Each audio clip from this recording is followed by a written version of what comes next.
or you can go on back on my one as well, inshallah, my YouTube channel. And you can find it on the previous lecture last Thursday. I'm not going to speak anything more about Hafiz ad-Dimyati. We said he was Hafiz al-Mizzi, especially one of the greatest Huffaz, who was the Ustad of Hafiz al-Dhahabi. Okay, he said, "Ma ra'aytu ahfadha minhu."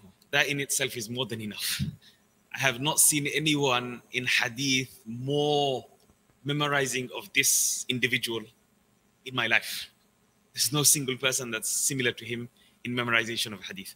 So that in itself speaks a lot. Just to give an introduction to new brothers that are joining in, the Quran, of course, all of it is from Allah subhanahu wa ta'ala. All of it is from the words of Allah subhanahu wa ta'ala. There's certain, like just for example, Ramadan, throughout the whole year, is not the same as any other month. Okay? Ramadan is not the same as any other month. Everything is multiplied so many times.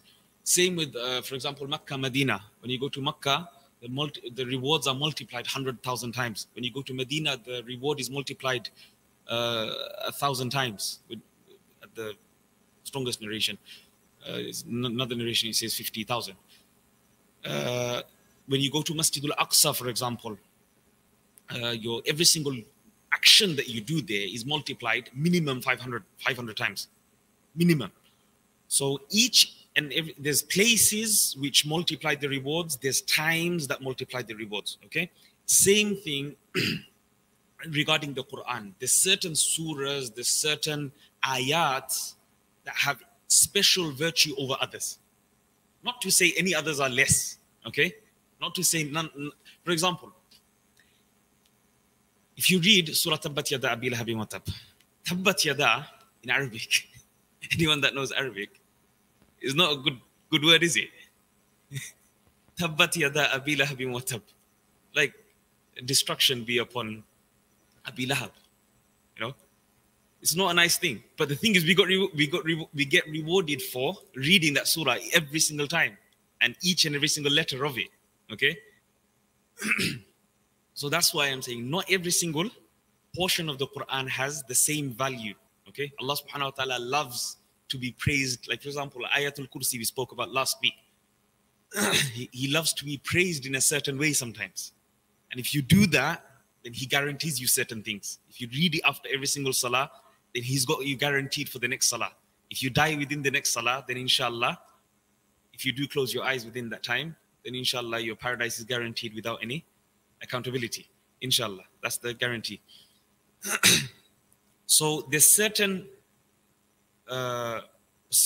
days which some surahs are more, we are told to read. For example, Surah Kahf, we done that last week a bit.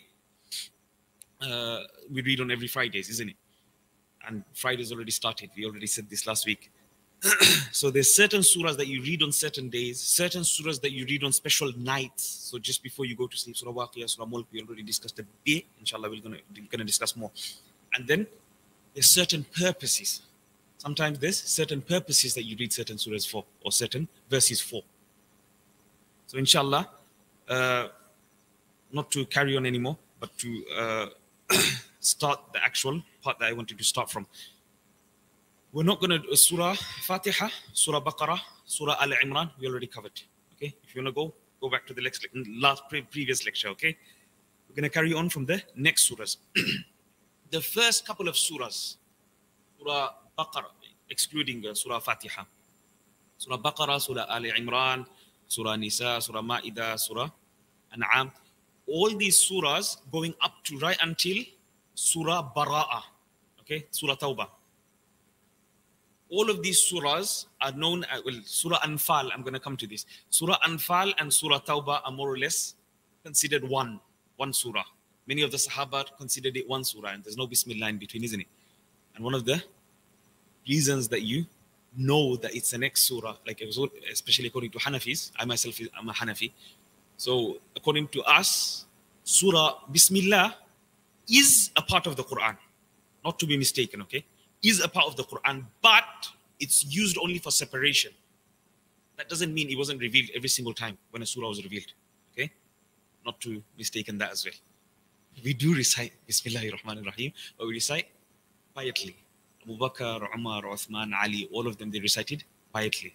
They didn't recite loudly. If that was the case, then any person that comes with any hadith, tell them, did Abu Bakr, Umar, Uthman do it? Did the senior Sahabas do it, yes or no? If they didn't do it, then that's a problem. You understand what the issue is? Hassan, Hussein, they were young. They were young when Rasulullah passed away. You can't say, Nu'man ibn Bashir said this hadith, and start jumping up and down. It doesn't make sense. To an alim, to a scholar, to a muhaddith, to a mufassir, to a faqih, that doesn't make sense. There's no sense in that. You're going to tell me someone who Rasulullah told to pray at the back of the masjid, practically at the back of the masjid, more or less, behind the men. He knows better of Rasulullah's salah than those that used to be behind Rasulullah on the first saf. Impossible. Impossible. It clearly shows that whoever was at the back, that child that was at the back, that's narrating the hadith in Bukhari, there's a slight issue. Okay? I'm just saying this for you to get things into perspective. That's why we specifically don't, although a lot of ulama do associate themselves to say we are Ahlul Hadith, but we call ourselves as Ahlul Sunnah. We follow what the Sunnah is, not the Hadith. Hadith is there. Yes, without Hadith you don't understand what the Sunnah is. But not every Hadith is there for you to be practiced upon. Some of the Hadith, they are, for example, mansukh. They abrogated. They cancelled out. They happened in the beginning of Islam, but later on, Rasulullah stopped doing it. Rasulullah stopped. He forbade. He forbade the action. Is that understood? Many of the actions were, for example, specific to him. Many of the actions were because of other reasons. Okay? Like, for example, standing and urinating. That can't be sunnah, can it? Rasulullah sat down and urinated all his life. Are you going to tell me just because you found one hadith, you're going to start jumping up and down? Doesn't make sense, does it? Okay, you can't say that's sunnah. Yes. The problem is I found this, subhanallah. When we were studying in the third year, when I was in South Africa, there was a student from Tanzania. I'm not going to mention his name. There was a student from Tanzania. He read in one of the books of Imam Shawkani. Imam Shawkani is very famous. He's one of the great hadith scholars. He read inside Nailul Awtar that to stand and urinate is sunnah. Who said it? Imam Nawawi said it. We're in big problems, isn't it? Shaykh al-Islam, Hafiz al-Dunya, is saying to stand and urinate is sunnah. Who's even narrating this? Shawkani. How do you solve this problem? Astaghfirullah. Deficiency in understanding is the biggest problem that we have. Ignorance is the biggest problem that we have. Just because the Imam goes against our opinion that we understand, we think we understand deen. You don't know why the Imam is going against you in a million ways. You understand? The answer to that is, according to the muhaddithin, according to the hadith scholars, anything, okay, without exception, anything that comes in hadith, according to them, they call it sunnah. They don't mean it to be sunnah, meaning the sunnah meaning fiqh. Okay? That's something else. Meaning, is it established from Rasulullah authentically that Rasulullah did this action, yes or no? That's what they mean. They don't mean that this action is sunnah, meaning Rasulullah done it all throughout his life until he passed away, and then Abu Bakr done it all throughout his life until he passed away, Umar done it all throughout his life and then passed away. No. Even the muhaddithin don't understand it that way. According to their terminology, it's different. What sunnah means is anything that is established firmly from authentic ahadith, from authentic narrations, that Rasulullah definitely did this action. Because again, their job was what? To preserve the hadith. That was all. They didn't go into the deeper nitty-gritties of understanding hadith and the detailed, deep understanding. That's why even Imam Tirmidhi, I told you this last time, Imam Tirmidhi, he doesn't consider even his own ustad Does anyone know what Imam Bukhari's name is? Huh? Everyone's heard Imam Bukhari. Sure.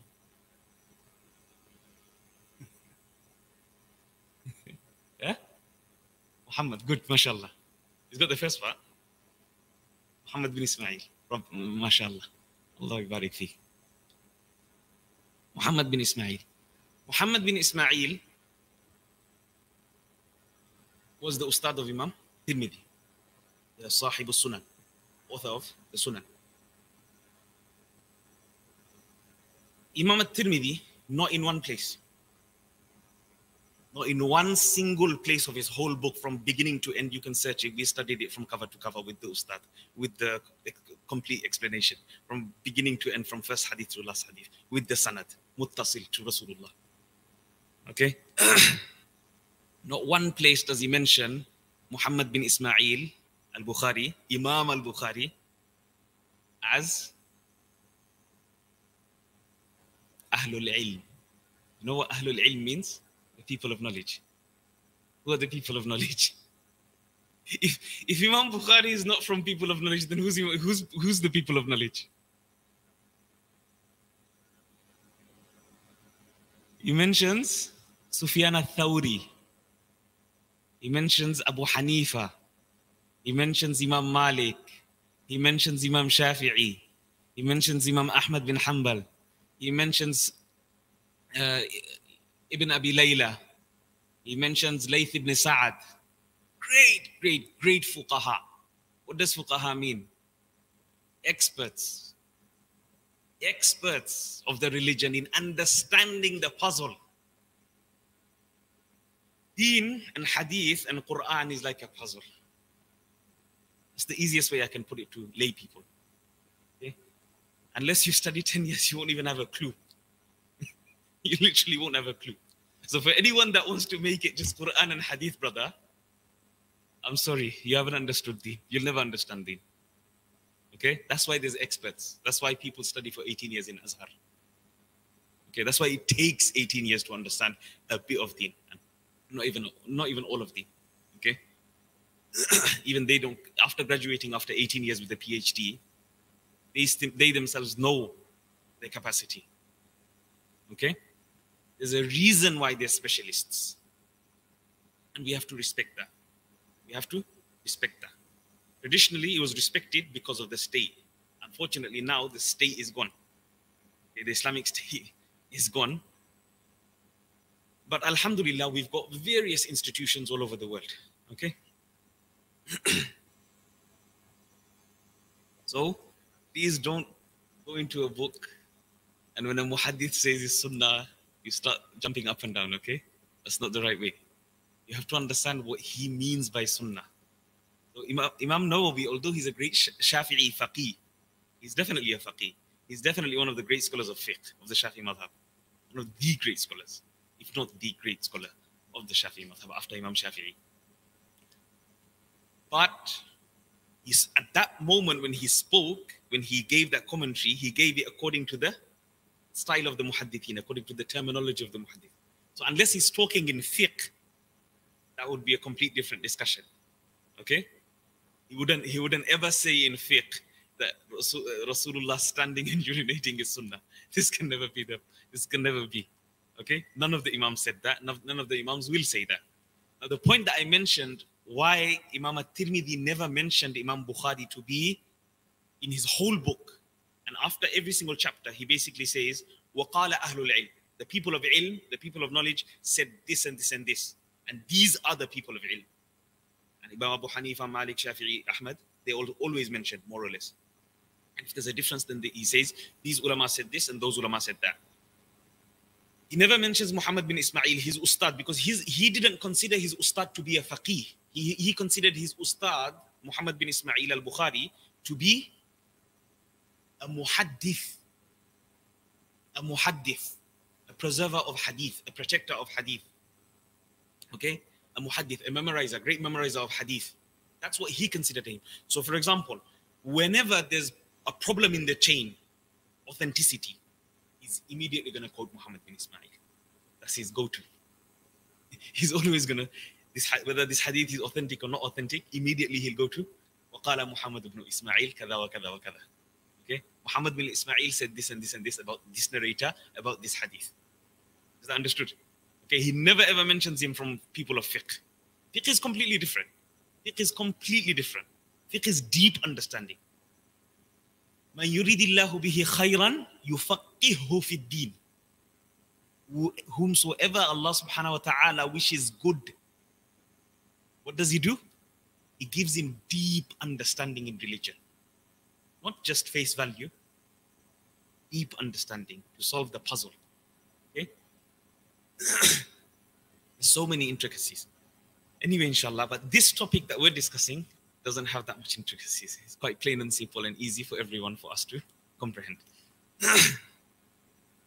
So there's the 7 surahs that I told you, from Baqarah right until the end of Tawbah. These are the longest surahs in the Quran, more or less. Yeah? And I told you, Anfal and Tawbah are together. Anfal and Tawbah are together. So these add up to the first. These are called Tul. Tul means long. Tul means long. So these are called Tul. Then comes the category just after that, just after Surah Tawbah. Those surahs which have approximately 100 or over 100. So those surahs which are under 100, but they fall into that second category after Surah Tawbah, they will not be considered. We'll go through them quickly, inshallah. They will not be considered. So any surah that's 100 verses or more than 100 verses, they are called mi'un. Mi'un means 100. Okay? Hundreds. Plural. Mi'atun. Everyone knows mi'ah? 100. So mi'ah, mi'un, like a plural, 100 verses or more. Then comes all those surahs which have less than 100 verses. These are called mathani. Right? Mathani. So these are any surahs which have less than 100 verses right until Surah Qaf. Right until Surah Hujurat, end of Hujurat. Then the last part is called Mufassal. Come on, try it. Mufassal. Okay? Mufassal. Some of the Sahaba, they understood it to be muhkam. Okay? Muhkam. Mufassal, what does Mufassal mean? Separated. What does it separate with? Small surahs. Bismillahs. Isn't it? That's what it separates it with. The more Bismillahs, that's why there's so many surahs there. Every single Bismillah is a separation. Okay, so because there's so many separations, this is called Mufassal. One of the explanations.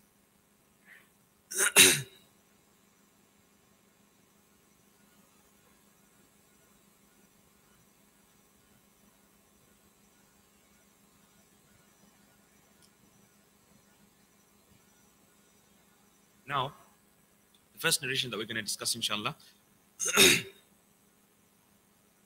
Okay, just before I start, one thing that I wanted to mention is that the way the surahs are put into the Quran. This surah, because we know the Quran was revealed over 23 years.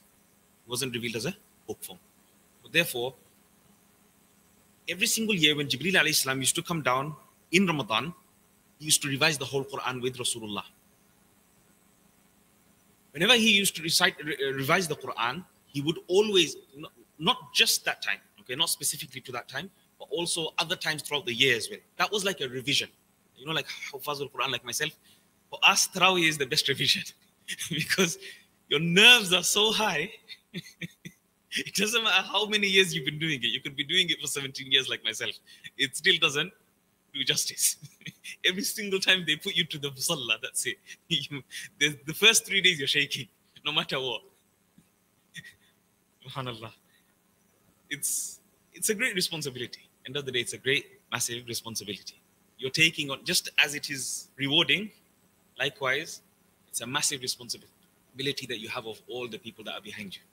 Just like you're going to get the reward of them, there's, inshallah, and at the same time, you take the burden of all the laws, you abide by all the laws of Salah, of Quran, of everything, you know. You make mistakes, you need to fix them up, isn't it? Make a major mistake. If it's something that breaks the salah, you must immediately, if someone doesn't correct you, it becomes really problematic because you need to repeat that whole two rakats. And you know our sasas, our uncles, they get very angry sometimes. You know, where's Hafiz Sharaf doing? He's not eating iftar properly. We can't eat iftar. I'm sorry. If we eat iftar, we won't be coming and leading. So, Allah. Our iftar is after Tarawih, by the way. Just for all of you to know. Allah. It's amazing. Ramadan is absolute. Anyway, the arrangement of the Quran, the arrangement of the surahs of the Quran are all tawqifi. Say the tawqifi. They're from Allah subhanahu wa ta'ala, they're from Jibreel alayhi salam, they're from Rasulullah. He specifically said, this surah, put this surah after that surah, put this surah after that surah. When we go through the scribes of the Quran, like Zayd ibn Thabit and Ubay ibn Ka'ab and all the other scribes of the Quran, Ibn Mas'ud and many others of the Sahaba, it's approximately 65. Okay, 65 that we know. 65 that we know. Okay, not to say that they were only limited to 65. 65 that we know through all the research, even current research. So even the order of the Quran, the systematic order of the Quran and the surahs that go in order, all of that is from Rasulullah. All of that is from Jibreel, all of that is from Allah subhanahu wa ta'ala. Just for us not to, even the verses, because couple of verses came down. Rasulullah said, put this verse between this verse and that verse. And we've got many ahadith like this, okay, telling us this exact same thing. Put these 5 verses in between this verse and this verse and that verse. Okay, so don't think that the Quran was just put together in anyhow. And the Sahaba, they put it however they felt like. No, okay, this is not the case at all. So the arrangement that we have now is exactly the same arrangement as in Lawh al-Mahfuz. Last year before Rasulullah passed away, what happened? Rasulullah went through 2 khatams of the whole Quran. Revision. Okay, not 1 khatam, 2 khatams. Specifically why? Because this Quran is protected and has to be protected with every single ayah, with every single surah, with everything in absolute precision. It's not, then it's going to be a problem. Allah subhanahu wa ta'ala has made a promise. Allah has taken the responsibility to preserve this book. Okay, this is why there is no other book that Allah subhanahu wa ta'ala done this to, because there was no other book that Allah subhanahu wa ta'ala mentioned this as a promise to keep it for until the end of time. It was only for their nation, whichever nation that came, it was only for that nation. Inshallah. Aisha radiallahu anha reports عن عائشة رضي الله عنها أن رسول الله صلى الله عليه وسلم قال من أخذ السبع الأول من القرآن فهو حبر. This narration is in Musnad Imam Ahmed. Now, Musnad Imam Ahmed is a massive book. It's a massive book. Over 30,000 narrations. Probably the same size as Bukhari, Muslim, Abu Dawud, Tirmidhi, Nasai, Ibn Majah put together. Okay, it's massive. It's huge. There's a lot of repetition. Just like the 6 books, a lot of repetition. Majority of it is authentic. Majority of it is authentic. Vast majority of it. There is a small portion which there's weaknesses. Now, of course, Imam Ahmad as well. I said this, was it last lesson or the lesson before? Imam Ahmad himself accepts weak hadith. Okay? Even in fiqh. Especially in Fadail al-A'mal. Even in fiqh, when there is no other option but to take weak hadith, he takes weak hadith in fiqh as well. Okay? Just because some brothers, they're inside that mode. Unfortunately, this is the case in our times, that people think that it's just authentic my way or the highway. Okay? It's either you take the authentic one or either you. Imam Ahmad didn't do it. He was a memorizer of 1 million hadith, million narrations, million chains. Okay? Just for our understanding. Even he himself didn't do it. The greatest muhaddith of the world, the Ustad of Imam Bukhari. He himself didn't. Imam Bukhari himself narrates weak hadith.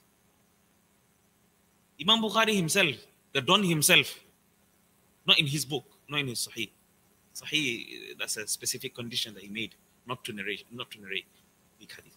But in his Tarikh al-Kabir, Tarikh al-Awsat, Tarikh al-Saghir, all of them he mentions weak hadith.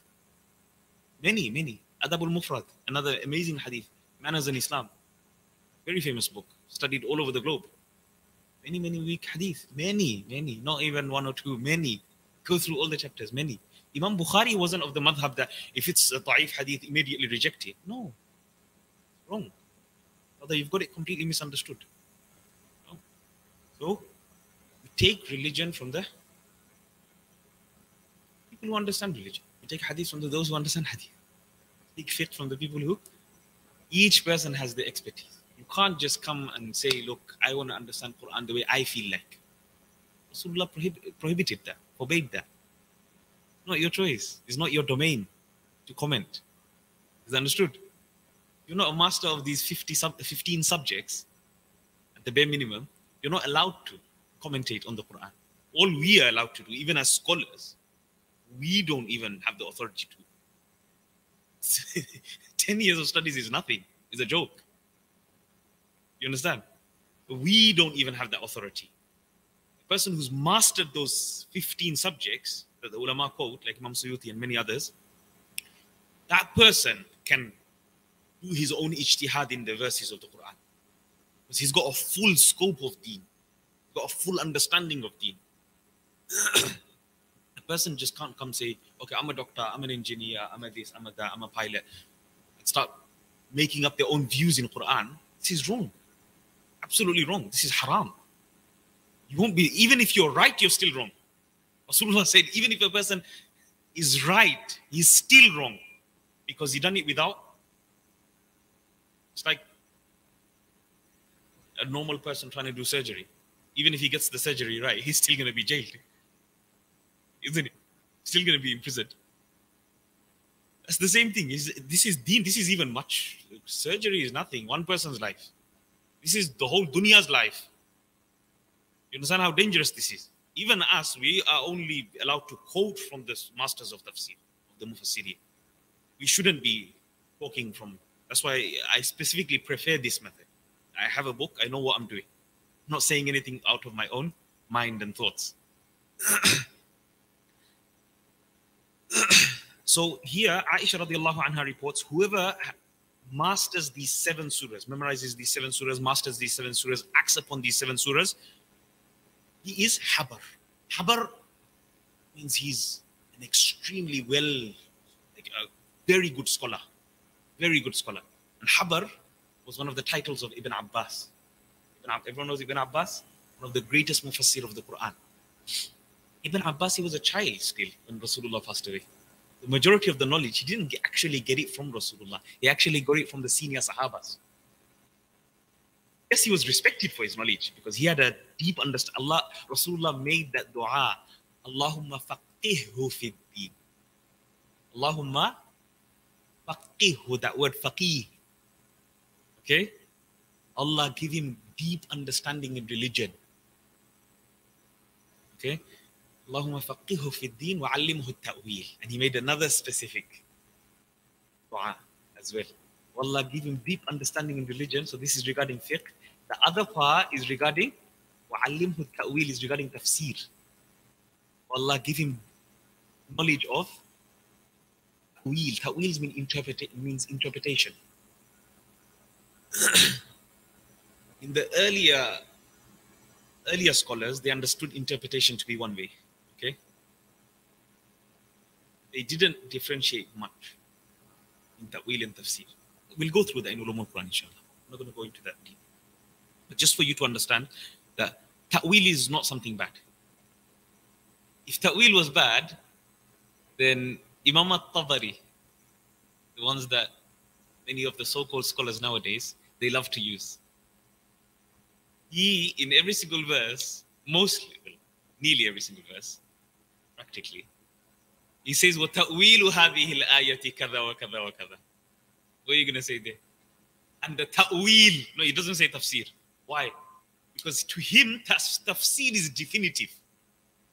Tafsir is definitive, absolute.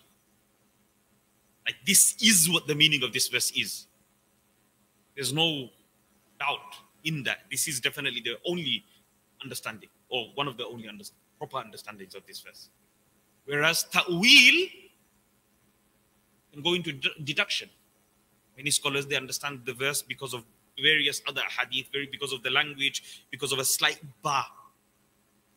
Because of a slight ba. One scholar says, oh, it's for ba'd. Another one comes and he says, no, it's for za'ida. Another one's...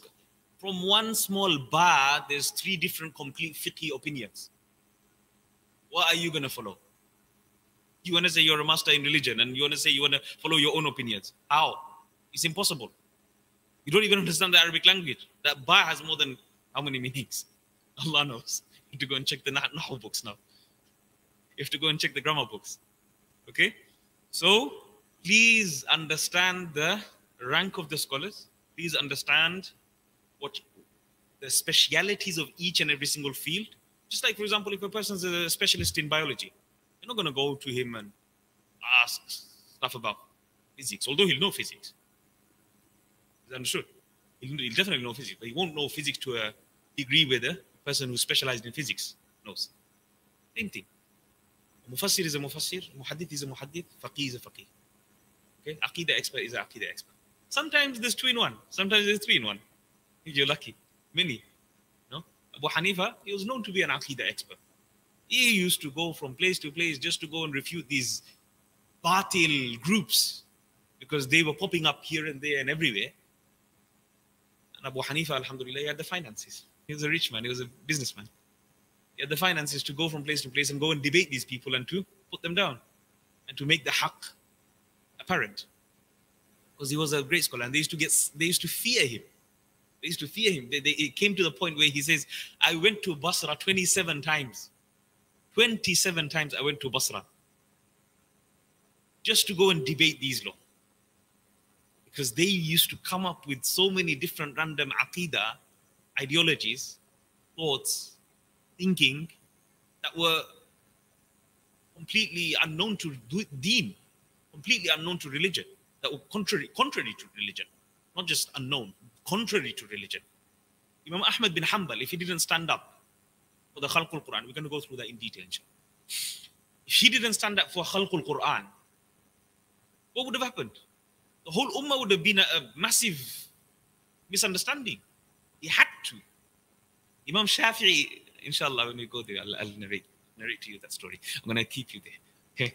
I need you to continue. Can't give everything off the head. So, the person who learns the first 7 surahs, meaning from Baqarah until end of Surah Tawbah. Why? Come on. I want one person to put their hand up at least. Why? I said this last week. I gave you a clue last week. Because majority of the rules and ahkam of the Quran is within the first half of the Quran. Tawbah is like the first 10 paras, first 10 juz of the Quran. So the first 10 juz of the Quran practically has most of the rules and regulations. Okay? Whatever rules and regulations exist inside the Quran, majority of it is within the first 10 juz. After that, it decreases. I told you the last 10 juz has very few. That's why it's called muhkam.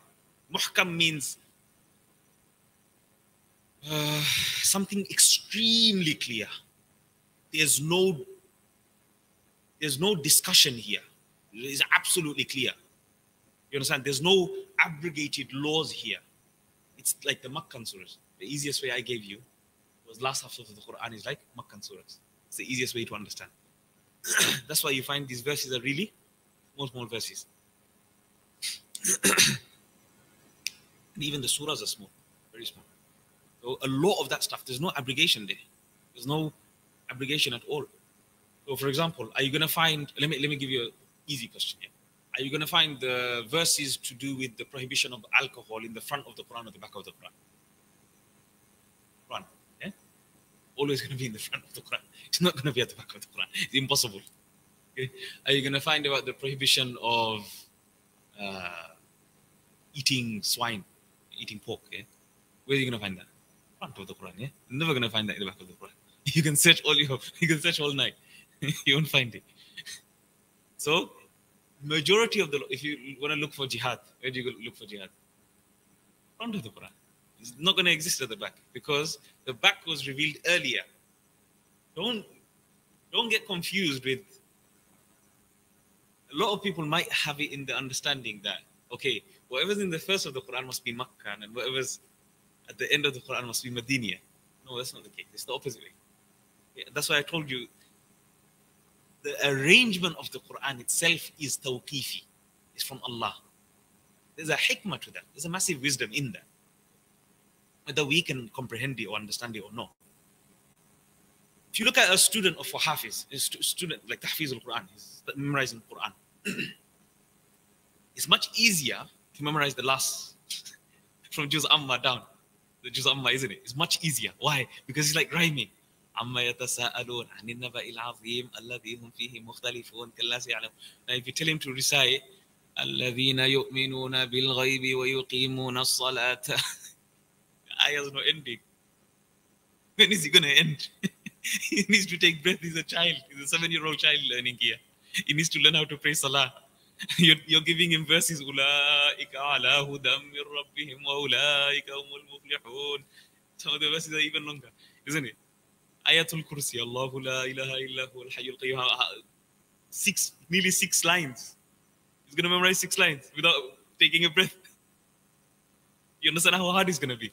But with the other way, Watteen, Zaytun, Turi Sinin, Wadal Baladil Amin.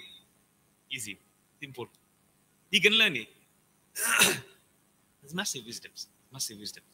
We'll go through that, inshallah.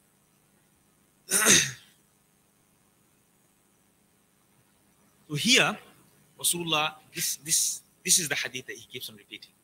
ad-Dimyati, one of the greatest scholars of Islam, he keeps on repeating this one because he says the 7 long surahs until Tawbah, end of Tawbah, these were given to me instead of the Torah. What was given to the Jews? Yeah? The Torah. And in return of the Zabur, in return of the, what was Zabur? The book given to?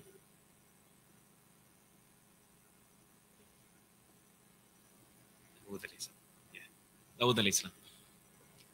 So, in return of the Torah, I was given the 7 long surahs. In return of Zabur, I was given the Mi'un, the surahs that are 100 verses or more. Is that understood? The surahs that are 100 verses or more. And in return of Injil, what's Injil? Book given to Isa alayhi salam, the Bible, yeah? The original Bible. I was given Mathani. So all those surahs from after Surah Tawbah, from Juz, after Juz 10, so Juz 11, from Juz 11 all the way until Surah Hujurat. Any surah that has less than 100 verses is called Mathani. It's called Mathani. Any surah that has less than 100 verses, I was given those surahs in return for Injil. Okay? And then وَفُضِّلْتُ, I was given superiority over all prophets in the Mufassal. In the Mufassal. What is Mufassal? From Surah Qaf to Surah Nas. Qaf, not Kaf. Kaf is on Fridays, yeah? Qaf. Surah Qaf until Surah Nas. I was given superiority over all the Anbiya. So this is my speciality. Allah subhanahu wa ta'ala gave me this to become more superior over any other Anbiya that was ever sent. Because they were not given this. So, not to say that they, again, just so that a person doesn't misunderstand, not to say that if you see the resemblance, if you ponder upon the meaning, the first 7 surahs, the longer surahs, are to do with a lot of ahkam, a lot of rulings and laws. You look at the Jews, What do they have? Massive books, huge books, full of laws, isn't it? And their laws were strict, very strict, unbelievably strict. Okay? You go into some of the laws, it's like impractical. It's like really hard to follow. Alhamdulillah, Allah gave us ease, extremely easy laws compared to the Jews and the Christians. So, each of these surahs, each of these portions have a slight relation to these types of surahs as well.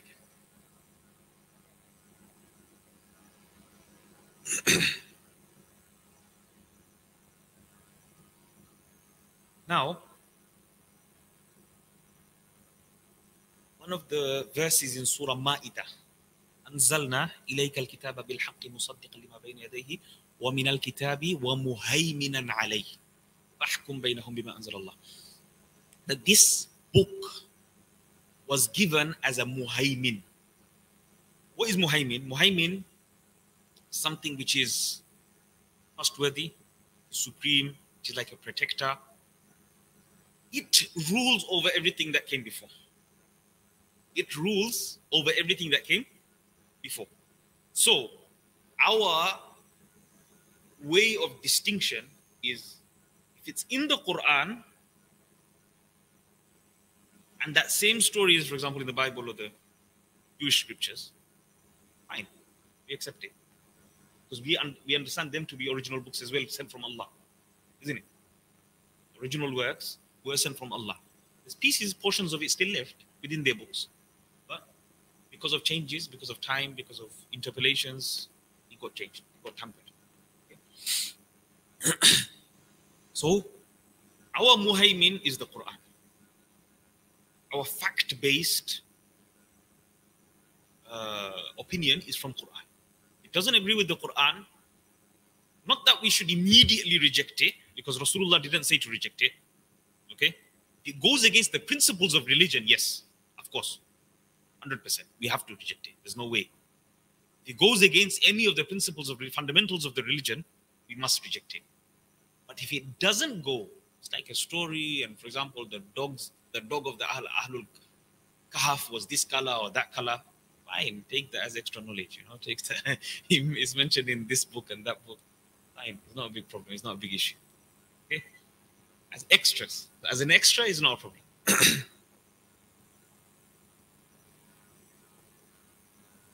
Just to mention, the Mi'un, they are Surah Yunus, Surah Hud, Surah Yusuf, Surah Nahl, Surah Isra, Surah Kahf, Surah Taha, Surah Anbiya, Surah Al-Mu'minun, Surah Shu'ara, and Surah Safat. So there's 11. 11. Okay, these 11.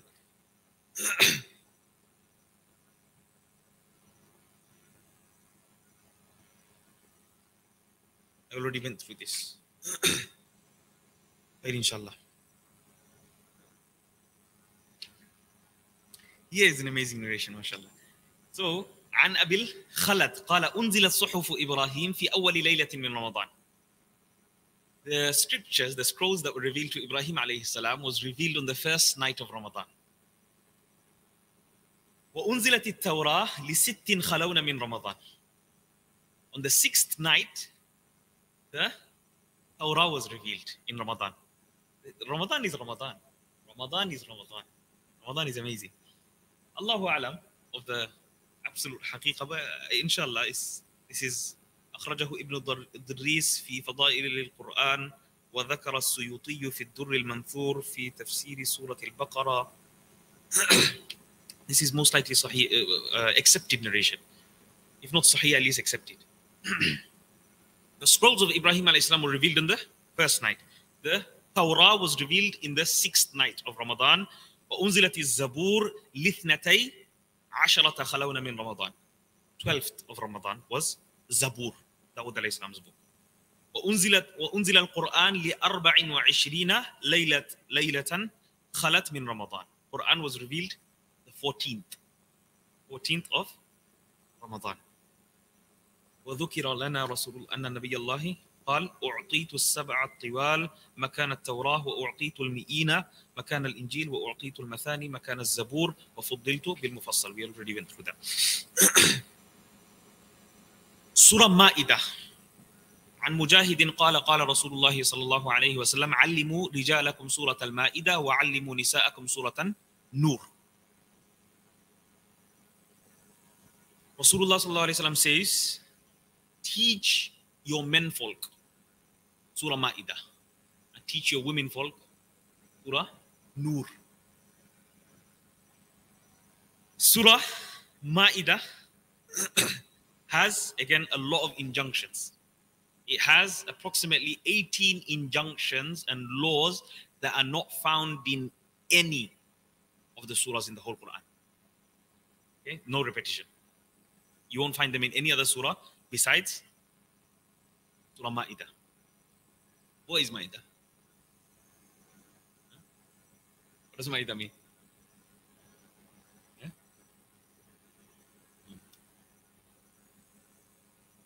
Ma'idah is regarding, if you go to the last page of Surah Ma'idah, the Hawariyin, the helpers. Sahaba, we call Sahaba companions of Rasulullah. The companions of Jesus, Isa alayhi salam, they were called Hawariyin, helpers. Helpers. They made a dua. Ya Allah, send down a tablecloth full of food. Because we want to satisfy our. We're going to see a miracle, basically. We're going to see a miracle. So that's why this surah is called Surah Al-Ma'idah.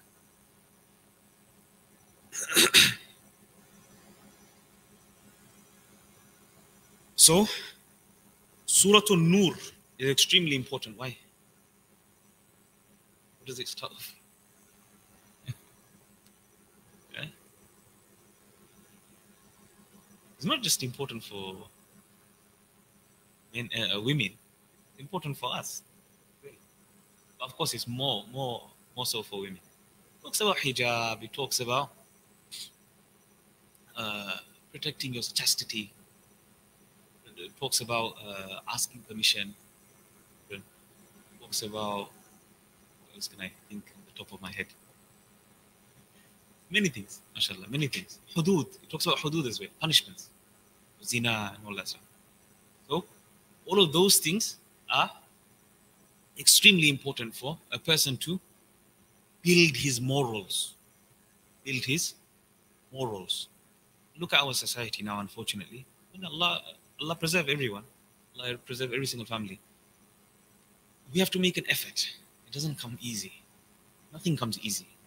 Okay? Nothing comes easy. Raising children is so hard. Anyone that has children will tell you. Raising children is very hard. Extremely hard. Okay? The nagging, the screaming, the crying, extremely hard. The reward of that, if you were to see the reward, you'd be raising more and more and more children. Reward for every single scream. Reward for every. Why? Because that child, how many children is he going to have? He's going to go and have another 4 or 5 children. That child is going to have, you're going to have more grandchildren, great-grandchildren, more.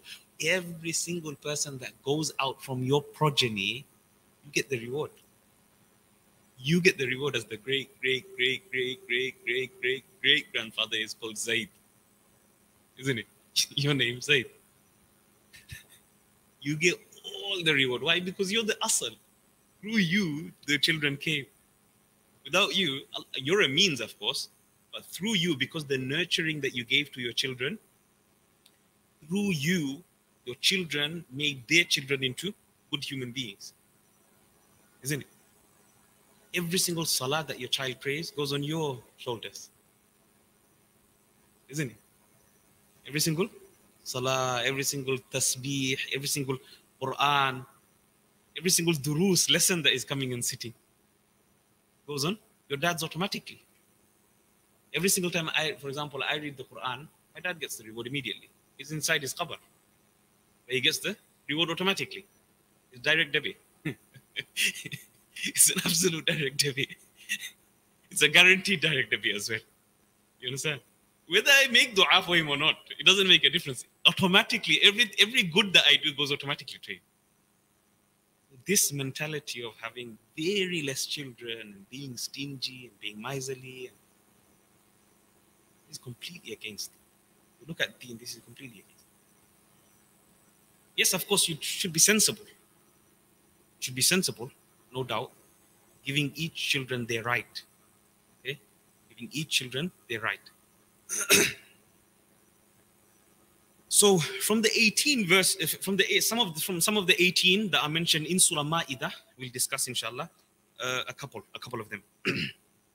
It mentions in Surah Ma'idah in the beginning, Surah verse 3. It mentions حرمت عليكم الميتة والدم ولحم الخنزير.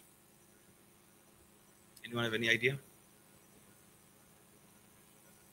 Prohibited upon you is maita. What's maita? Dead animals. I'm sure you've heard this. Yeah? Dead. It died by itself. Natural cause. Or jumped off something. Dead. Absolutely dead. Unslaughtered. Absolutely haram. Absolutely haram according to all scholars. Ijma'an. You've heard this in Bangladesh. Be careful, yeah? I know it's a culture nowadays to go and eat out this place and that place. And our ulama previously were very, very, very, I can't even explain to you the level of emphasis of this. They would not eat from anyone's hand at all. Anyone and everyone, no way. No way. If they knew that that item, even if it's not to do with meat, even if it's not meat products, nowadays, it's calamity upon calamity. You don't know what type of haram is coming inside that household. Because there's so many aspects of haram. You don't know what's going on. So for you to go and eat in another person's house, even if he is a Muslim, you're doubting yourself and you're doubting himself as well. Because you don't know what you're eating. The income is the biggest. It don't matter. You can go and eat HMC. It doesn't make a difference. Your income's the main thing. If your income's haram, then everything's haram. You can go and you can go and slaughter your own chicken. You can say Bismillah, Allahu Akbar and slaughter your own chicken. That doesn't make it halal. Yeah, he makes it halal in the halal sense. Yes. But your income, where did you buy this chicken with? What did you buy it with? غُذِيَ بِالْحَرَامِ مَلْبَسُهُ حَرَامِ مَطْعَمُهُ حَرَامِ فَأَنَّى يُسْتَجَابُ. How? You think your du'as are going to be accepted? How? Impossible. Rasulullah is giving you a rhetorical question just for you to understand, just for you to think. You already know the answer. Everyone knows the answer. Person, his food is haram, his income is haram, his drink is haram. Not to say he's drinking alcohol. No. This hadith doesn't mean he's drinking alcohol. This hadith does in no way mean that he was drinking alcohol and he was eating pork. No. This is talking about income. His income was haram. Therefore, the food that he bought with the income is absolutely haram. The drink that he bought with the income is absolutely haram.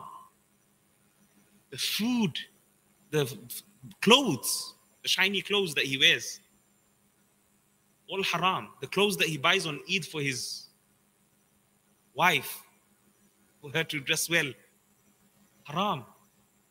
غُذِيَ بِالْحَرَامِ. He's nourished in totally haram from top to bottom. How do you think that his dua is going to be accepted? Impossible. Impossible. That's why be extremely careful. Be extremely haram wealth just takes a drop. Just takes one drop. A massive container of water. 200 liters. One drop of urine, what happens? What happens? You can make wudu there. You can make ghusl there. That's what haram is. As much as we want to make excuses for ourselves, we just do it. Shaitan is whispering. Waswasil khannas. Waswasil khannas. Continuous whisper. Angel at the same time. In some of the tafsir it mentions 21 angels If you have one shaitan with you, then Allah has given you 21 angels with you. That's why, wa alaikum salam. That's why you see the dominance in doing good in human beings is way more. Way more. Even if you want to do something bad, you know your feet don't want to go towards it sometimes. Because you know what you're doing. You're going in the ma'siyah of Allah. You're going in the disobedience of Allah. So this was one of the verses. That eating dead animals, any type of dead animals is absolutely haram. Okay? I'm not going to mention the restaurants. There's some restaurants in Bangladesh. It's business. According to them, it's business. Muslim owners. They'll feed you haram. They'll feed you dead animals. Because they can get it for 1/10 of the price. Be careful. Be careful where you eat, whose hands the food is made from, all those things. Be extremely careful.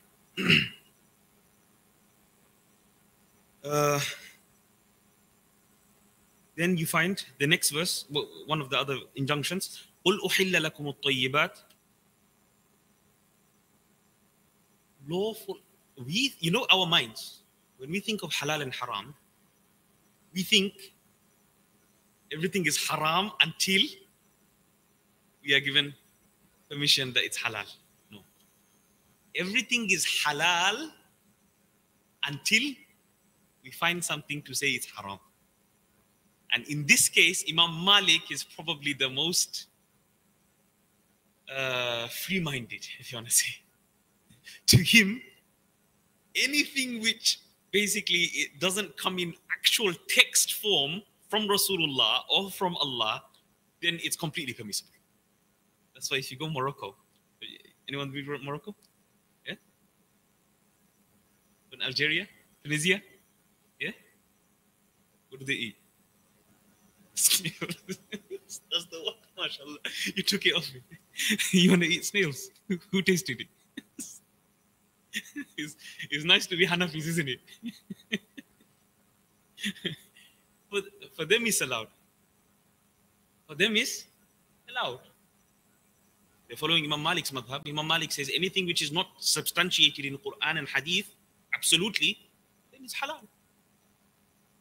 They follow that opinion. It's a valid opinion according to them. They can follow that, no problem. You're a Maliki, you're 100% Maliki, follow that opinion, no problem. Allahu Akbar, Allahu Akbar. Allahu Akbar, Allah.